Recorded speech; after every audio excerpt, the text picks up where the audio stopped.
bienvenue à toutes et à tous pour ce webinaire sur l'investissement thématique. Si depuis un an, les indices boursiers affichent de fortes hausses avec une progression de 23% pour la S&P, de 14% pour l'Eurostoxx, il est important de souligner que ces performances masquent en réalité une forte dispersion et des résultats assez disparates. Certaines thématiques, comme l'intelligence artificielle, propulsent donc ces indices vers le haut. Tête d'affiche ces dernières années, portant donc le marché vers ses sommets. Une gestion thématique permet donc d'aller chercher un surplus de performance par rapport à une gestion indicielle. C'est pourquoi aujourd'hui, nous allons vous parler de l'investissement thématique qui permet d'allier conviction forte avec performance. Dans ce contexte, notre webinaire « L'investissement thématique pour allier performance et conviction » explorera les thématiques qui s'offrent à nous aujourd'hui, des rendements, tout en investissement dans des domaines qui correspondent à nos convictions. Pour nous accompagner aujourd'hui, donc, Jean-Georges Dressel, directeur commercial CGP et Échiquier Club, donc qui vient de la financière de l'Échiquier, qui gère une gamme de fonds d'investissement investis principalement sur les marchés actions et obligations depuis plus de 30 ans, et Stéphane Vontron, directeur de la distribution France chez Natixis IM, qui est l'un des leaders de la gestion d'actifs en Europe, avec un modèle original, multi-boutique pour préserver l'autonomie du gérant et proposer des gestions spécialisées. Bonjour messieurs. Bonjour Maxime. Pour rappel, vous pouvez poser vos questions sur le chat et nous y répondrons en fin de webinaire. Pour commencer, qu'est-ce qu'un fonds thématique ? Alors, en tout cas, merci pour cette introduction, Maxime. Alors, le fonds thématique, c'est vrai que c'est un fonds en lieu et place d'investir et d'isoler la gestion d'un point de vue géographique. En fait, le fonds se propose d'embarquer dans sa gestion une thématique bien précise. Vous avez cité la thématique de l'intelligence artificielle, ça peut être une thématique sur l'eau, ça peut être une thématique sur la digitalisation de l'économie. Il y a un bon nombre de thématiques, mais je crois qu'on va y revenir. Et donc, d'embarquer cette thématique et au travers des valeurs qui vont composer le fonds, de capter la valeur qui va, en tout cas de cette thématique, dans la durée. Et donc, c'est vraiment cette proposition de chercher à capter toute la valeur d'une thématique dans la durée au travers des entreprises qui composent le fonds. Très bien. Du coup, quels sont les avantages d'une gestion thématique par rapport à d'autres approches plus classiques comme la gestion indicielle ou des stratégies beaucoup plus larges comme on peut trouver sur beaucoup de nos fonds ? En fait, ça propose, Maxime, une autre grille de lecture. Comme le disait Jean-Georges, effectivement, l'idée, c'est vraiment d'isoler un thème et de se dire, on va proposer un portefeuille qui s'indexe le plus possible. On va vraiment regarder de manière granulaire les entreprises qui composent le portefeuille et essayer de regarder justement si mon portefeuille réplique bien la performance économique des sous-jacents. Ce qui est une lecture très différente de celle qu'on avait historiquement et ce qui permet, je pense, une compréhension et une adhésion de la part des investisseurs, précisément parce que lorsque l'on se positionne sur le thème de l'eau, il y a des thèmes qui sont assez intuitifs. Par exemple, on comprend très bien que on investit sur une donnée sur laquelle on va capitaliser sur la rareté de la ressource. Ou alors on investit sur un thème sur lequel on va s'asseoir sur une stratégie qui offre une croissance séculaire, c'est-à-dire une croissance qui n'est pas cyclique, qui est assise sur des fondamentaux qui vont bien plus loin que ceux du cycle économique. Et donc, je pense que ce sont des éléments qui sont assez rassurants pour des investisseurs, compréhensibles, et qui permettent justement d'investir sur des actions là où une grille de lecture historique, je vous propose, Maxime, de l'investissement sur du MSCI World ou autre indice, c'est pas forcément parlant. Les clients ne savent pas ce qu'ils ont, et en fait, traditionnellement, lorsqu'on ne comprend pas ce qu'on achète, on commet tous la même erreur, c'est-à-dire qu'on redevient tributaire de nos biais cognitifs, et là c'est de la finance comportementale, et donc qu'est-ce qui prime? C'est l'avidité et la peur, sachant que la peur prime souvent. Et donc du coup, ça nous amène à faire des bêtises en termes d'investissement. L'intérêt de la gestion thématique, justement, c'est cette compréhension qui permet aux clients, aux investisseurs, d'investir dans la durée, et donc de vraiment s'indexer sur la performance économique de certains thèmes très identifiés sur le marché. Très bien. Du coup, est-ce que vous pouvez nous donner quelques exemples concrets d'investissement thématiques qui vont se développer dans la durée Bien sûr. Alors, peut-être juste pour rebondir sur les propos de Stéphane, c'est vrai que je pense qu'une des vertus majeures de l'investissement thématique, c'est effectivement de reprojeter nos investisseurs dans la durée. Parce qu'effectivement, on voit bien que les différentes thématiques qu'on a évoquées, ce ne sont pas des thématiques qui vont créer de la valeur à très court terme, mais parce qu'on se projette dans le temps long. Et l'investissement action, c'est ça, c'est-à-dire des durées au moins de 5 ans, mais idéalement plutôt de 10 et plus, où là, on a vraiment toute cette capacité à aller capter la valeur. Alors, pour revenir à la question sur les différentes thématiques et les thématiques qui sont proposées aujourd'hui. Alors, il y en a effectivement bon nombre. Après, la question est vraiment d'essayer de comprendre quels sont les éléments sous-jacents dans nos économies où on va aller capter le plus de croissance. Et selon nous, c'est vrai qu'il y a deux endroits aujourd'hui où effectivement l'investissement thématique pour nous est très pertinent. Hein, et vous l'avez évoqué dans votre introduction, c'est sur la partie effectivement de l'intelligence artificielle. Hein, on reviendra sur cette thématique, mais on voit bien à quel point maintenant, depuis quelques années, et il y a eu vraiment une évolution, un changement de paradigme avec l'arrivée de ChatGPT en novembre 2022, où là, il y a vraiment une formidable accélération sur cette thématique, où là, maintenant, vraiment, on voit sur les valeurs, la valeur que ça a créée et dans nos économies en général, mais encore une fois, je crois qu'on va y revenir. Et la deuxième thématique qui nous semble, nous, particulièrement pertinente aujourd'hui, c'est l'investissement dans l'industrie spatiale, qui est vraisemblablement une thématique encore à plus long terme, mais où effectivement les lignes commencent à bouger, où des entreprises commencent à être rentables et commencent à effectivement créer beaucoup de valeur. Donc voilà, je dirais deux thématiques qui pour nous sont des thématiques fortes qui vont être des énormes leviers de croissance pour les 10, 20 années à venir. Bien sûr, il y a d'autres thématiques tout à fait intéressantes. Donc l'investissement thématique, c'est quand même généralement un secteur très resserré. Donc du coup, comment les gérants abordent leur stratégie pour choisir des valeurs et pour aller chercher de la performance dans un univers qui, quelle que soit la thématique, est plutôt resserré. En fait, c'est ce qu'on disait, c'est que quelque part, la gestion thématique, ça reste une grille de lecture, une clé de lecture. Donc en fait, la façon dont on l'aborde, et je pense en particulier à ce qu'on fait chez Thématiques AM, qui est notre affilié, qui est spécialisé sur la gestion thématique, c'est simplement de s'assurer d'une certaine pureté de la valeur. C'est-à-dire qu'on va regarder le chiffre d'affaires des entreprises et puis on va analyser, on va voir quelle est la proportion du chiffre d'affaires et aussi des revenus nets. C'est-à-dire qu'il y a deux éléments. C'est est-ce que je génère de l'activité économique, mais est-ce que cette activité est rentable? On va regarder ces deux éléments-là. Et donc, de voir ce qui provient du thème envisagé. On a cité l'intelligence artificielle, ça peut être la robotique, ça peut être l'eau, ça peut être la sécurité. Peu importe la clé de lecture. Regardez la proportion de mon activité, de l'activité de l'entreprise qui est liée à cette thématique. Et donc, l'idée, c'est de constituer un territoire d'investissement qui soit cohérent, qui soit consistant et qui soit constitué des valeurs sur lesquelles on a une majorité, soit de l'activité, soit à minima de la croissance à venir. Et ça, c'est un élément important aussi, parce que selon la façon, si on le fait de manière statique, on peut aussi se couper d'une grande partie de la cote, et je pense en particulier aux petites et moyennes valeurs qui, pour certaines d'entre elles, ont une proportion marginale de leur chiffre d'affaires aujourd'hui qui est constituée de la thématique, mais sur laquelle l'essentiel de la croissance, sur une nouvelle technologie, sur une innovation, va peut-être se faire sur ce thème.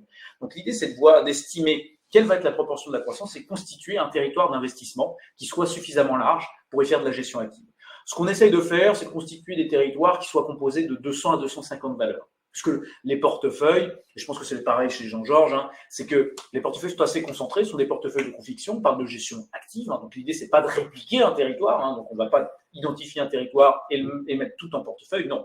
On va identifier 200 250 valeurs investissables et en général, nous, on va investir sur une cinquantaine d'entre elles.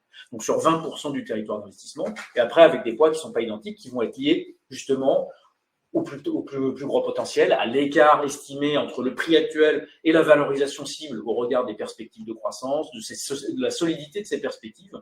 Et voilà, c'est comme ça qu'on va constituer des portefeuilles thématiques. D'accord. Et d'un point de vue un peu plus technique, quels sont les risques de l'investissement en thématique et comment est maintenue la diversification au sein des portefeuilles thématiques, tout simplement, parce qu'on parle beaucoup de diversification. C'est un très bon point, Maxime. Et en fait, et c'est justement ce qu'on essaie de faire quand on constitue ces univers dont je parlais de 200 à 250 valeurs. Un des objectifs, c'est précisément qu'il soit diversifié, cet univers d'investissement, d'un point de vue géographique et d'un point de vue sectoriel. Le grand risque et l'écueil, souvent la confusion qui peut être faite, c'est de confondre un fonds thématique avec un fonds sectoriel. C'est pas la même chose. C'est-à-dire que je vais l'illustrer par un exemple. Si on prend la thématique de la sécurité, de manière très rapide, ou je prends celle de l'eau d'ailleurs, dont on ne va pas forcément parler aujourd'hui. Dans l'eau, on va estimer tout de suite, on va se dire, voilà, ce qu'on va faire dans de l'eau, on va identifier tout de suite des producteurs d'eau. Mais la réalité, c'est que la thématique de l'eau, elle va bien au-delà de ça. Elle va jusque dans la métrologie. On va mesurer la pureté de l'eau sur un nombre croissant d'indicateurs. La thématique de l'eau, ça passe aussi par de l'investissement sur des valeurs technologiques sur lesquelles l'objectif, ça va être de diminuer l'utilisation de l'eau. Donc, il y a la gestion de la ressource, mais il y a également la façon dont on va allouer l'eau qui peut être un enjeu majeur. Et donc, le traitement de l'eau pour la rendre propre à la consommation, puisqu'un des enjeux, c'est qu'on a moins de 1% de l'eau sur Terre, on a beaucoup d'eau sur Terre, mais que moins de 1% est propre à la consommation humaine. Donc, du coup, tous ces enjeux-là vont nous amener à être assez diversifiés en réalité et de manière un peu contre-intuitive, à avoir une approche qui, en fait, va passer par de l'industriel, par des technologies, par des services. Et donc, l'idée, c'est d'avoir un environnement d'investissement qui soit diversifié d'un point de vue sectoriel. Et donc, le risque majeur de la gestion thématique, c'est qu'elle soit trop concentrée, et donc, du coup, qu'elle emmène des paris, des thèmes qui soient trop importants, ou aussi qu'elle soit trop orientée vers de la gestion de croissance. Donc, un des outils pour essayer de juguler ce risque, et c'est ce qu'on essaye de faire dans nos gestions actives, c'est de mesurer les biais qu'on va introduire dans le portefeuille, et puis de s'assurer que, justement, on n'a pas de biais induits, de biais excessifs, et qui ne soient pas en fait des biais désirés, ce qui est souvent le cas parce qu'on n'a pas 100% de nos entreprises qui font leur chiffre d'affaires sur la thématique identifiée. Donc justement, de bien consolider l'ensemble de nos risques et notre exposition économique réelle et de ne pas confondre aussi la place de cotation et l'exposition économique. Ça fait partie des risques, là aussi, sur lesquels on doit traiter, être un peu plus granulaire, faire preuve d'analyse, mais c'est aussi pour ça, justement, qu'il y a des gérants actifs qui essayent de bien faire leur travail sur des gestions thématiques. Très bien. Du coup, maintenant qu'on a présenté cette gestion et comment elle fonctionne, comment elle contribue à la performance d'un portefeuille dans le contexte actuel? Alors, comment elle trouve sa place? Alors, premièrement, on peut revenir 5 minutes sur ce qu'on disait tout à l'heure. C'est déjà, ça permet à l'investisseur, à l'épargnant, d'avoir une meilleure visibilité et de bien comprendre effectivement le sous-jacent sur lequel il va investir. Et après, ça va dépendre. Enfin, en fonction des thématiques, c'est vrai qu'on va induire des biais qui vont être plus ou moins forts au sein d'une allocation. Stéphane disait qu'effectivement, ils essayent de modérer des thématiques et de ne pas avoir trop de biais de croissance. Il y a des thématiques qui ont un biais fort. Si je dois citer celle de l'intelligence artificielle, alors on peut trouver aussi à la moduler, mais il peut y avoir un parti pris de dire, moi, ce que je souhaite, en tout cas la société de gestion ou le gérant du fonds peut dire, je souhaite être investi sur effectivement cette thématique parce qu'elle est très porteuse de croissance. Et donc, de par ce fait, il faut lui allouer une place dans une allocation qui ne va pas être 40-50% d'un portefeuille, qui va plutôt être 5-10% du portefeuille. Et à ce moment-là, cette thématique, si je dois reciter la thématique de l'intelligence artificielle, ça sera une thématique qui va être de forte croissance, qui va amener de la volatilité dans le portefeuille, mais dans la durée, qui va amener énormément de valeur. Et donc, lui donner un poids dans l'allocation, qui soit un poids qui soit en fonction de risques qu'on est prêt à assumer au sein de l'allocation. Mais en tout cas, c'est un vecteur fort de création de valeur dans la durée, mais à court terme, qui peut amener de la volatilité. Et donc, certains moments, comme 2022, où effectivement la thématique a été un peu mise à mal, et il faut supporter ces moments-là et se reprojeter dans la durée. Donc, en fonction de la thématique, on va embarquer effectivement plus ou moins le facteur croissance. Ce sont des entreprises qui croissent de manière très forte et donc qui ont des durations, ce qu'on appelle des durations très longues, et donc qui vont avoir un peu plus de volatilité que des thématiques différentes comme l'eau. Donc, en fonction de la thématique qu'on va choisir, on peut aussi donner un peu le niveau, entre guillemets, le niveau de risque qu'on veut instiller dans le portefeuille et faire son choix, son allocation. On peut très bien marier deux thématiques, la thématique de l'eau et de l'intelligence artificielle, avec une thématique qui sera un peu plus défensive et une autre thématique qui va être un peu plus offensive. Et ça permet vraiment de constituer un portefeuille qui, à l'arrivée, va être un portefeuille relativement équilibré. Très bien, merci. Alors, vous avez cité plusieurs thématiques, chacun. Est-ce qu'il y en a une pour chacun qui vous parle particulièrement, que vous souhaitez nous présenter et surtout pourquoi vous estimez que cette thématique, dans les prochaines années, va apporter de la performance à un portefeuille? Alors, pour ce qui nous concerne, c'est vrai que la thématique de l'intelligence artificielle, c'est une thématique qu'on a lancée en juin 2018 maintenant, et que à l'époque, on a été la première société de gestion française à lancer un fonds sur cette thématique pure. Donc, on a eu une conviction très forte là-dessus, à une époque où les entreprises commençaient à nous parler d'intelligence artificielle, on était aux prémices. Mais comme je le disais effectivement tout à l'heure, il y a eu un vrai changement, un vrai basculement avec l'arrivée de ChatGPT et l'IA générative qui a complètement bouleversé le marché.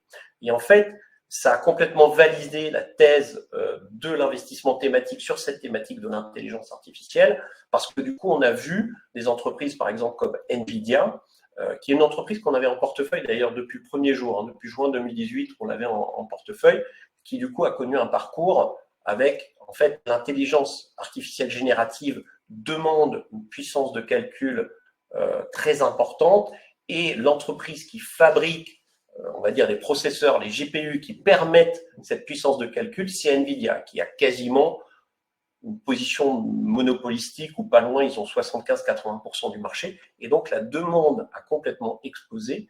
Et effectivement, Nvidia a été un très grand contributeur à la performance dans ce fonds. Donc, en fait, on voit bien à quel point, sur cet investissement thématique de l'intelligence artificielle, on a la possibilité d'investir, que ce soit dans les gens qui fabriquent les processeurs, dans les gens qui vont stocker les données, dans les gens qui vont mettre à disposition les logiciels pour travailler ces données. Donc, en fait, on épouse tout le spectre et on va jusqu'aux entreprises qui vont, grâce à l'intelligence artificielle, avoir des relais de croissance, améliorer leur productivité et générer plus de chiffre d'affaires. Donc, en fait, le spectre d'investissement de ce fonds est très, très large. Et pour nous, c'est et ça reste une conviction majeure. Et j'ai presque envie de dire qu'aujourd'hui, il ne faut pas prendre le risque de passer à côté de cette thématique pour les 10 prochaines années, parce que c'est vraiment un endroit où il va y avoir beaucoup, beaucoup de croissance à venir. Et notre conviction, c'est qu'aujourd'hui, nous n'en sommes qu'aux prémices de cette technologie et que l'accélération sur les 5 à 10 prochaines années va continuer de manière très forte. Et votre thème ? Alors, je suis d'accord avec les propos de Jean-Georges. Hein. L'intelligence artificielle, c'est un superbe thème d'investissement et sur lequel justement les questions se posent régulièrement, de se dire est-ce que on regarde la performance récente, est-on plutôt à la fin qu'au début? Force est de constater que d'un point de vue opérationnel, c'est plus probablement le début. Après, est-ce que les valorisations le reflètent? C'est un autre débat, mais c'est un thème de croissance absolument incroyable. Le thème dont je souhaiterais vous parler moi aujourd'hui, c'est plutôt celui de la sécurité. Alors pourquoi celui de la sécurité? Parce que la sécurité, en fait, c'est partout et c'est tout le temps. C'est un besoin primaire de l'homme, c'est-à-dire que dès lors que nous avons bu et que nous sommes nourris, eh bien, en fait, la sécurité, on ne peut pas s'en passer. Et en fait, ce que je trouve intéressant dans cette thématique, c'est que précisément, elle coche cette case dont nous parlions tout à l'heure, qui est la case croissance, puisqu'en fait, c'est un marché qui croît à peu près à 11% par an, sachant qu'on a un effet de base qui est assez confortable, hein, puisque c'est aujourd'hui un marché d'à peu près 1400 milliards de dollars de chiffre d'affaires. Pour vous donner une idée, c'est à peu près le PIB de l'Espagne. Donc, c'est déjà un marché conséquent, en forte croissance, et sur lequel on se dit, en fait, il y a deux segments. Il y a la sécurité physique des biens et des personnes, la sécurité informatique, la cybersécurité, sur lequel on va être dans un environnement d'investissement un peu plus connexe avec celui que vient de décrire Jean-Georges. Et en fait, les débouchés ont des niveaux de croissance plus ou moins rapides, mais aussi le trait commun qu'on va retrouver sur l'ensemble de ces débouchés, c'est que ce sont des dépenses qui ne peuvent pas être coupées. C'est-à-dire que, imaginez pour une entreprise comme les nôtres, si demain nous sommes amenés à couper nos dépenses de sécurité, donc il n'y a plus de sécurité physique, là, l'immeuble n'est plus protégé, les serveurs ne sont plus protégés, toutes les données des clients sont à risque. Je pense qu'on aura du mal, vous et moi, à faire du business dans de bonnes conditions si jamais les données de nos clients se retrouvent publiquement étalées. Donc du coup, on imagine bien que si jamais l'une de nos entreprises va moins bien, oui, on va peut-être faire moins de publicité, on va moins investir, on va peut-être même devoir se séparer d'une partie du personnel, mais on ne coupera pas nos dépenses de sécurité.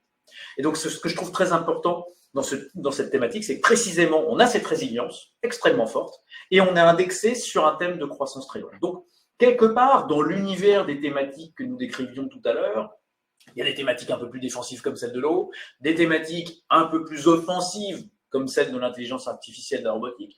La sécurité se situe un petit peu au milieu. Hein. C'est le milieu libéraux, on est soir de match, donc c'est un peu le milieu libéraux en fait qu'on va retrouver. Et je trouve que c'est assez intéressant ce profil qui s'équilibre bien, qui se combine bien avec d'autres thématiques, et là aussi qui se comprend bien et qui se retrouve dans la vie physique des biens et des individus, mais également dans la sécurité digitale qui, on le comprend bien, est aujourd'hui un thème de très forte croissance avec les sécurités des centres de stockage de données, mais également de l'ensemble de notre écosystème informatique.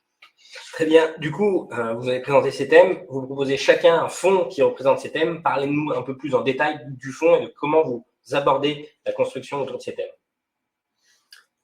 Oui, alors je rebondis sur ce que dit Stéphane. C'est vrai que, et on voit bien que de temps en temps, les thématiques se recoupent un peu, et finalement c'est très intéressant. C'est vrai que la sécurité informatique, au sein du fonds donc Échiquier Artificial Intelligence, donc le fonds financier d'Échiquier, qui est le fonds thématique sur l'intelligence artificielle, la sécurité informatique, ça représente quasiment 25% aujourd'hui. Et c'est à dessein, hein, c'est voulu, parce que comme le soulignait Stéphane, c'est un thème qui est absolument majeur aujourd'hui pour l'ensemble de l'économie et des sociétés, d'avoir une sécurité informatique probante. Et dans ce cadre-là, évidemment, l'intelligence artificielle est un outil absolument qui est devenu indispensable pour protéger les différents réseaux et les différents systèmes informatiques. Alors, Échiquier Artificial Intelligence, comme je le disais, c'est un fonds qui a été créé en 2018. C'est un fonds qui fait un peu plus de 900 millions d'actifs sous gestion aujourd'hui. Et sa proposition est justement de pouvoir aller capter la valeur sur l'ensemble du spectre de l'intelligence artificielle, que ce soit effectivement les entreprises qui nous donnent la puissance de calcul. Globalement, l'intelligence artificielle, c'est quoi? C'est beaucoup de données. C'est vraiment ça qui a donné la possibilité à l'intelligence artificielle de se développer. C'est la masse de données qui sont à disposition. Aujourd'hui, en 2 ans, on a généré plus de données que toute l'humanité avant nous. Donc, en fait, on génère de plus en plus de données. Et ces données-là, aujourd'hui, on les stocke dans le cloud. Donc, on a des outils pour stocker ces données. Et ensuite, il nous faut la puissance de calcul pour pouvoir traiter l'ensemble de ces données et pouvoir en faire des outils prédictifs. Et donc, en fait, c'est sur toute cette chaîne de valeur qu'on va s'investir, sur les gens qui fabriquent, par exemple, NVIDIA, mais il y en a d'autres aujourd'hui, qui fabriquent les processeurs, les gens dans le cloud, des gens comme Snowflake, CrowdStrike, Zscaler, qui donnent la capacité de stockage et de calcul sur l'ensemble de ces données. Et donc, nous, notre proposition, c'est d'aller capter, d'aller chercher les valeurs sur l'ensemble de cette chaîne et de pouvoir intégrer ces entreprises au sein du portefeuille. Et avec aujourd'hui des entreprises, on parlait de croissance tout à l'heure, ce sont des entreprises aujourd'hui qui ont des croissances de leurs résultats sur les 3 prochaines années de plus de 25% par an. Donc c'est vrai qu'on est sur un profil d'entreprise et c'est notre volonté avec des croissances fortes. 25% de croissance de leurs résultats par an sur 3 ans, c'est de l'hyper-croissance.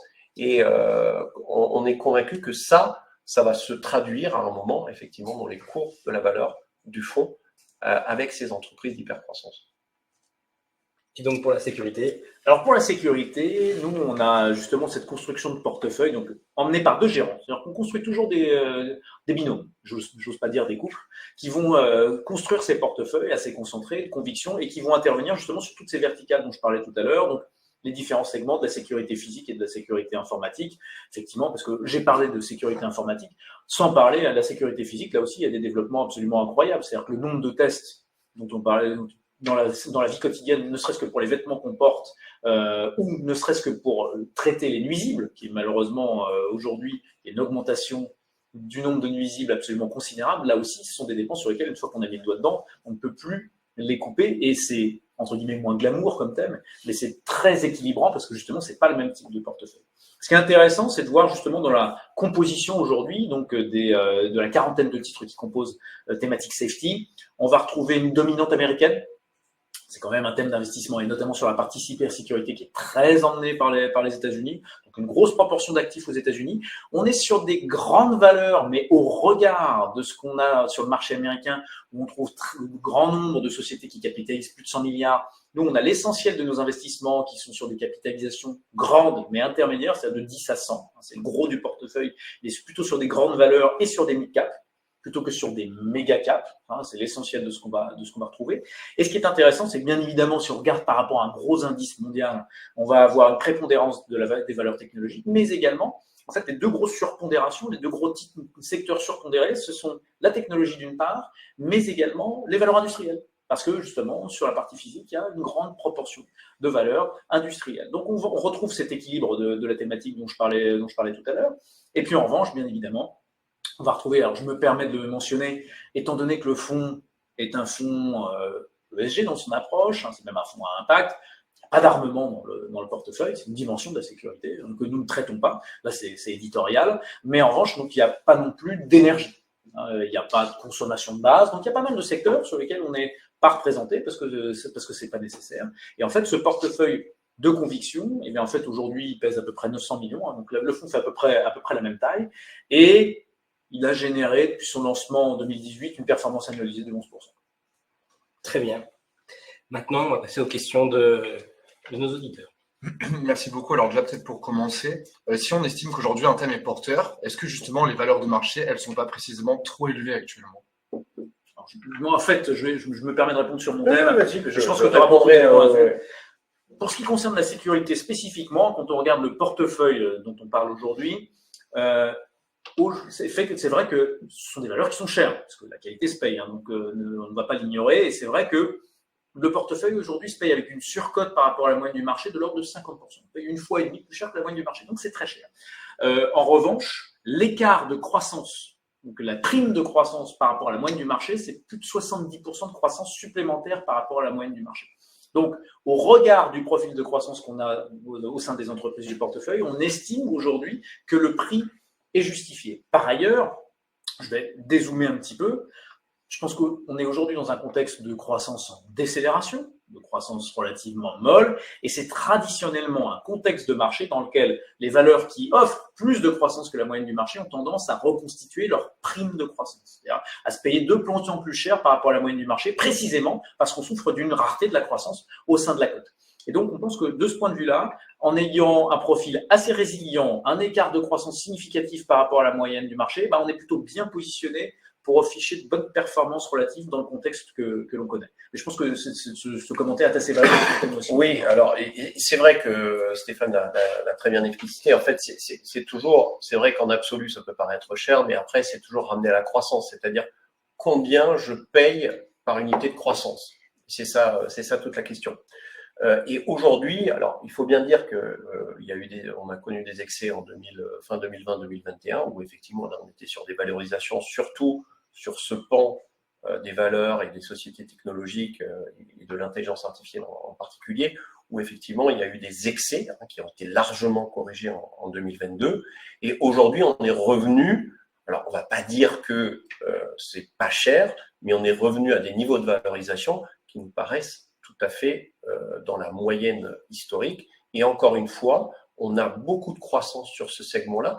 Et n'oublions pas que, enfin, en tout cas, sur le fonds Equity Artificial Intelligence, on a des entreprises, que ce soit Nvidia, que ce soit Amazon, Microsoft, avec son investissement dans OpenAI, qui sont des entreprises qui ont des barrières à l'entrée qui sont absolument majeures. C'est des entreprises qui sont cash riches et qui investissent énormément en recherche et développement.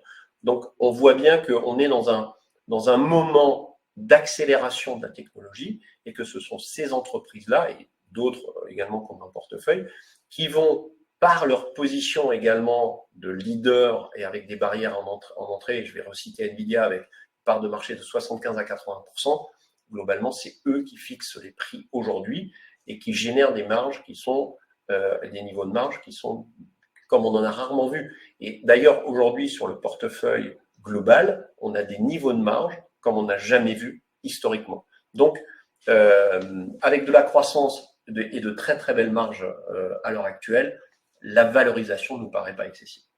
Merci beaucoup. Peut-être une autre question. Vous avez évoqué cette thématique rapidement. Est-ce qu'aujourd'hui, investir sur l'eau, c'est judicieux? Une thématique sur l'eau?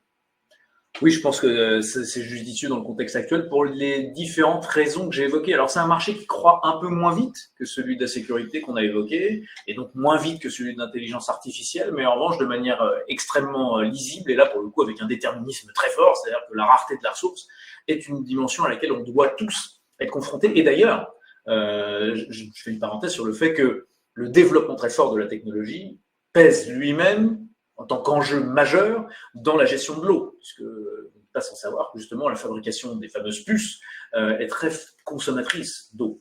Donc il y a un sujet de traitement de l'eau, et d'ailleurs de ce point de vue-là, des émetteurs comme Nvidia sont assez actifs sur leur approche durable.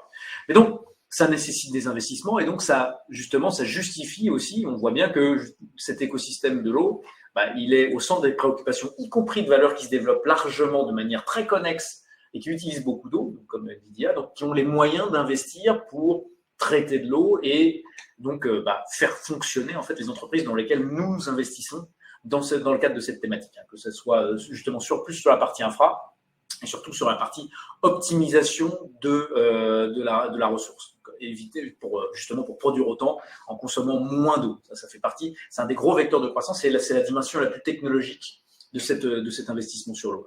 L'un des intérêts, c'est qu'effectivement, par rapport à la sécurité, on va pousser le trait encore un peu plus loin, c'est-à-dire qu'on est encore un peu moins cyclique. Mais en revanche, avec encore un peu plus de lisibilité, mais avec un peu moins de croissance potentielle. Donc, il y a sans doute moins d'espérance de gain, mais de manière plus lisible, si on doit calibrer le risque en termes de thématique. Mais oui, dans un contexte de décélération, l'eau est plutôt un investissement intéressant. Très bien, merci. Alors, on va poursuivre avec une question très directe. La transition énergétique est-elle dépassée? Un thème dépassé. Alors, tu veux que je commence? Vas-y. Alors, je pense que dans le cadre européen, en fait, la transition énergétique va largement au-delà de l'effet de mode. C'est-à-dire que, et là, quel que soit ce qu'on en pense, on voit bien que aujourd'hui, les décisions politiques de long terme ont déjà été prises. Le fléchage fiscal, les programmes d'investissement en infrastructure à l'échelle de la Commission européenne, on commence timidement à être déployés, mais ont été votés. Donc cet engagement, il est fort. Et il y a deux éléments. Il y a l'élément, je dirais, le plus marketing, disons les mots, qui est lié justement à l'environnement en tant que tel. C'est la façon dont on communique sur le sujet. Et je pense que c'est ressenti par une grande partie de la population, pas par l'intégralité, mais par une grande partie de la population. C'est un enjeu de place. Mais l'autre élément, c'est une nécessité géostratégique, avec le conflit en Ukraine qui fait prendre cruellement conscience aux Européens du fait que leur autonomie, à tout point de vue, et énergétique en particulier, est mise à mal. Et la réalité, c'est que dans ce contexte, il faut se désensibiliser du gaz et des hydrocarbures russes. Et donc, le seul moyen de le faire, c'est parce qu'on n'a pas de ressources naturelles autres, c'est de développer les énergies renouvelables, parce que c'est le seul truc qu'on a sous la main, premièrement. Et de manière extrêmement factuelle, même si on a un virage qui est fait vers le nucléaire, le temps de déploiement, c'est 15 à 20 ans. Dans l'intervalle, il va falloir faire quelque chose. Et ce quelque chose, c'est du durable, alors qui induit des capacités de stockage, de combiner éolien et solaire, parce que généralement, il est rare en général, soit il fait moche et il pleut et il y a du vent, soit il fait beau et il y a du soleil, donc c'est pas complètement idiot de combiner les deux, et de combiner du stockage pour linéariser un peu le prix, qui connaît en fait une forte volatilité, le prix du renouvelable est faible mais volatile, donc ça c'est un des enjeux. Et donc du coup, je pense que oui, aujourd'hui, il y a un désamour, parce que la performance boursière a été compliquée, parce qu'on voit bien que justement ces programmes d'investissement mettent du temps à se délivrer, à se retrouver dans la croissance bénéficiaire. En revanche, l'ordre de marche à 5-10 ans, il me paraît assez impossible à remettre en question. Très bien, merci. Alors, au sein d'un fonds thématique, y a-t-il également des critères d'ordre géographique, de capitalisation, de performance passée, etc., pour le choix des valeurs qui la composent? Alors, effectivement, on prend toujours en compte la géographie de nos investissements. Maintenant, c'est pas un préalable à la sélection des valeurs. Tout dépend après de la thématique qu'on souhaite embarquer. Mais si on est sur une thématique qui est très sur la digitalisation, la technologie, il y a quand même de fortes chances qu'on ait un biais qui soit quand même très US à l'arrivée. Après, il y a d'autres thématiques qui vont être beaucoup plus larges et qui vont permettre d'avoir une géographie plus large et embarquer l'ensemble des thématiques, l'ensemble des pays, ou en tout cas des zones géographiques mondiales. Donc, ça va dépendre un peu la thématique en question et où on va la retrouver. Peut-être juste un mot sur la partie transition énergétique. Effectivement, je pense que ça reste et c'est toujours une thématique d'avenir et que les investissements qui vont être faits vont être absolument massifs et vont se traduire par de la création de valeur à terme. C'est vrai que là, à très court terme, il y a eu effectivement des petites déceptions. Et encore une fois, la transition énergétique montre aussi de quelle manière on va embarquer une thématique. C'est-à-dire que sur la transition énergétique, on peut avoir les entreprises qui offrent les solutions à la transition énergétique, c'est typiquement celles qui ont beaucoup souffert fin 2021 et surtout de 2022, mais il y a toutes les entreprises qui font aussi leur transition en interne et qui deviennent en leur sein beaucoup plus vertueuses dans l'utilisation d'énergie. Et ça, c'est aussi une autre manière de voir cette thématique. Donc, tout dépend aussi du prisme avec lequel on va regarder, mais c'est sûr que cette thématique, elle va rester absolument majeure sur les années à venir. Merci beaucoup. Alors, avant de vous poser la dernière question, je tiens à rappeler qu'on n'aura pas le temps de répondre à toutes les questions et qu'un conseiller vous recontactera demain pour répondre à vos questions. Mais peut-être une dernière pour finir. Est-ce que vous pouvez simplement nous rappeler le nom des fonds chacun que vous avez présenté? Ça, c'est facile, ça. Alors, donc, il y a échiquier Artificial Intelligence. Et vas-y, on va voir. Et thématique security. Ouais, safety, thématique safety. T'étais pas loin. Ah, t'étais pas loin. Merci beaucoup, Maxime. Je te laisse conclure. Pour conclure, si vous êtes intéressé par ces thématiques, vous pouvez contacter donc votre conseiller. Il faut voir qu'on en a présenté 2, mais qu'il y en a d'autres qui peuvent être intéressants chez chacune de ces maisons et éventuellement sur d'autres maisons. Sur ce, je vous souhaite à tous une excellente journée et je vous dis à très bientôt. Merci Maxime. Merci.